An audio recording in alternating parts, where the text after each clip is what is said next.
E, continua, né?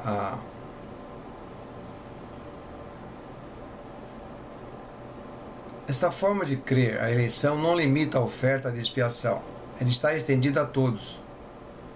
Em contrapartida, limita o seu poder, sua eficácia, a potencialidade do sacrifício que é a oferta para a culpa. O sacrifício somente tem potencialidade se o homem o aceitar. Vejamos suas implicações e incoerências desta forma de crer a eleição. Primeiro, a expiação ilimitada é feita para todos os homens, porém seu poder fica limitado à vontade humana.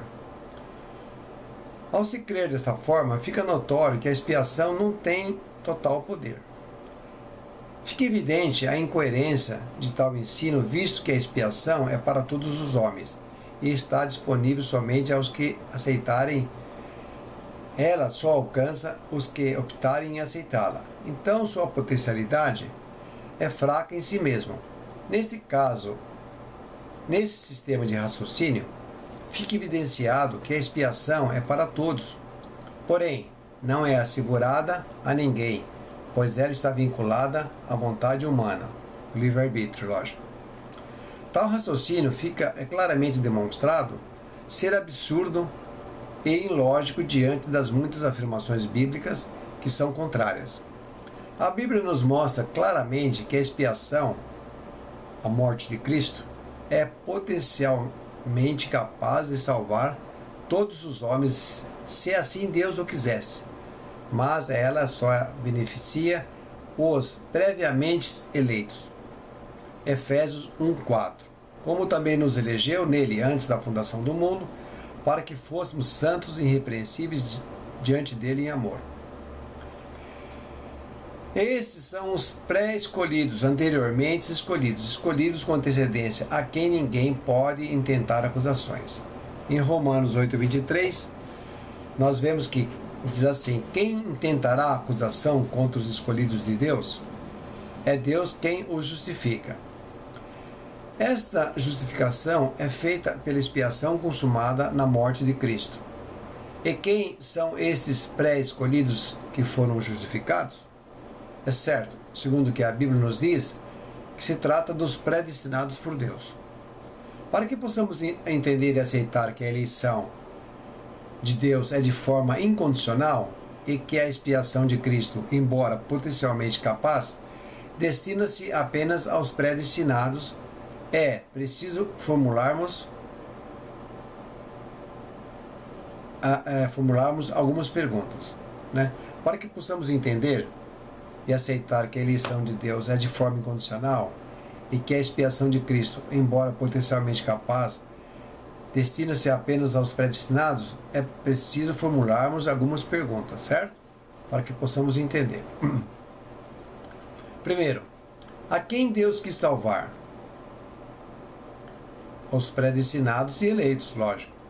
Segundo, o que o Senhor Jesus alcançou em sua morte? Alcançou os previamente escolhidos. A expiação é em si mesma potencialmente capaz de salvar a todos, independente de qualquer condição. Porém, alcança, de acordo com o seu beneplácito de Deus, apenas aqueles a quem Ele escolheu antes da fundação do mundo. Elegeu significa escolheu, preferiu. Predestinou significa destinou com antecedência, com antecipação a tudo antes mesmo da fundação do mundo.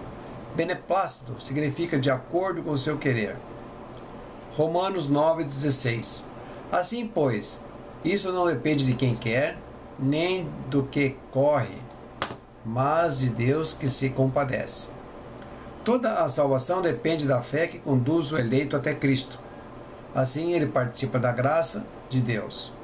Romanos 5:1. Tendo sido, pois, justificados pela fé, temos paz com Deus por nosso Senhor Jesus Cristo.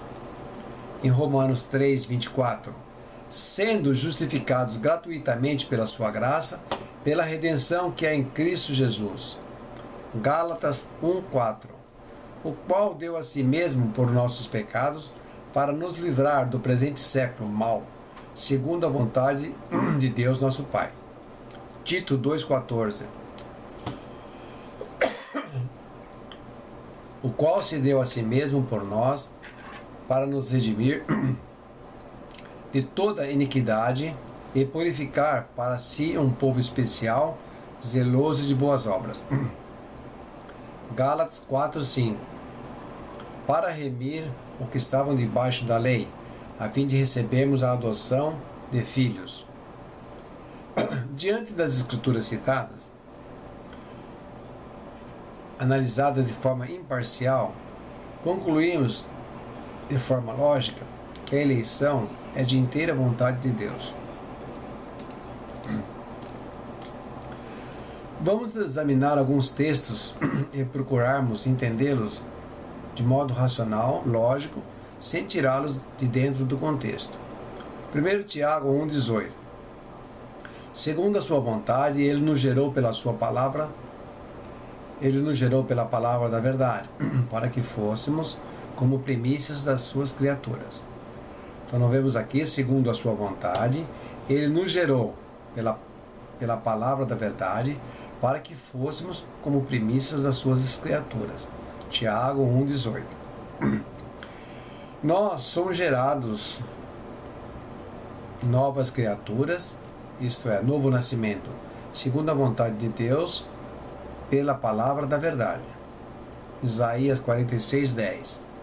Que anuncia o fim desde o princípio e desde a antiguidade, as coisas que ainda não sucederam.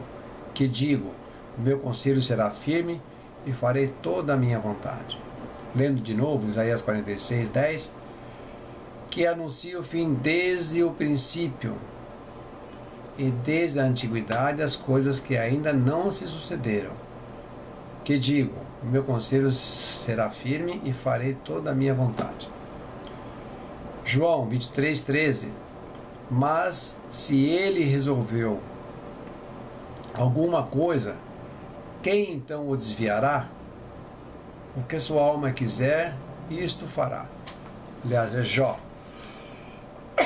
Jó 23:13. A vontade de Deus é soberana. Nada nem ninguém o desvia dos seus propósitos.